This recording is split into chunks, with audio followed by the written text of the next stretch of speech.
Aujourd'hui, c'est une belle journée. C'est une très belle journée. Et assez spécial en plus. En fait, je visite un patrimoine culturel de l'UNESCO qui est le tout petit village de Aowe. Et ce village-là, qu'est-ce qu'il y a de spécial? C'est que, c'est simple. On retourne des centaines d'années en arrière avec des petites maisons traditionnelles, typiques, certaines avec des toits en chaume.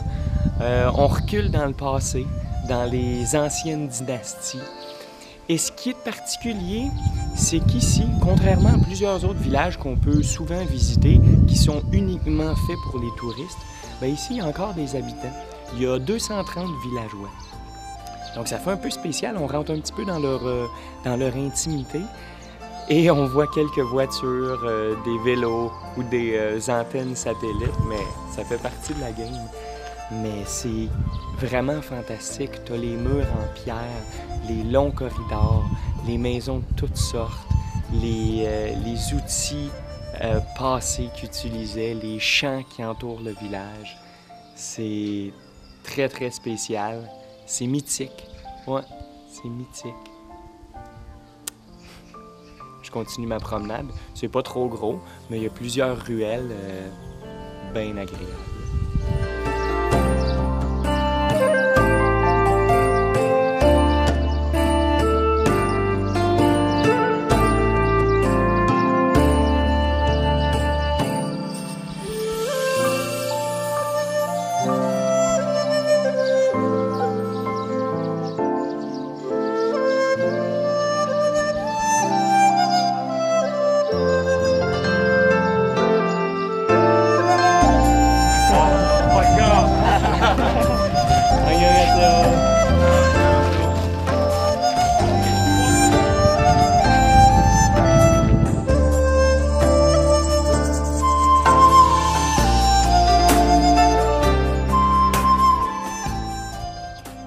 Reconnu partout en Corée pour ses maisons traditionnelles, et rendu célèbre après que la reine Élisabeth II l'ait visité, le village de Aowe, qui signifie « village enveloppé d'eau », est véritablement un site incontournable.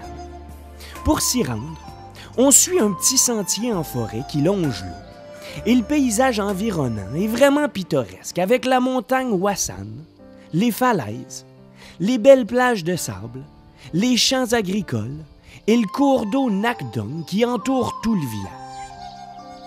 Fondé au courant des 14e et 15e siècles, Aowe est considéré comme étant le village clanique historique le plus représentatif de la Corée.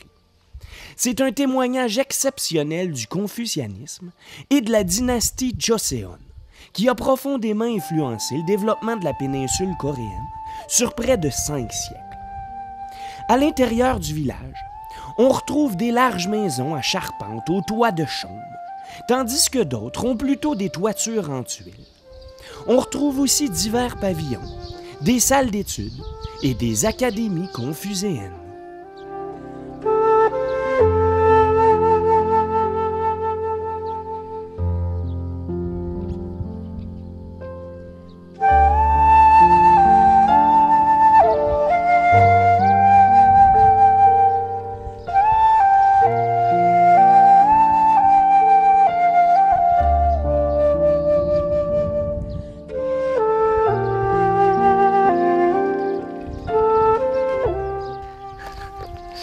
C'est vraiment débile, là.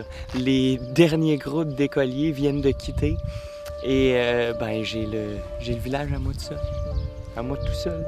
Je peux me promener, parler un petit peu aux habitants. Discussion pas mal sommaire, je vous dirais, là. Mais je me promène autour des champs. Ouais. C'est hot. C'est vraiment hot. Ça a des beaux souvenirs, ça. Mm-hmm.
à l'endroit où on va dormir ce soir. On vient d'arriver à Batad et les terrasses de riz, ça ressemble un peu à un stadium. C'est un amphithéâtre entouré de ces terrasses-là.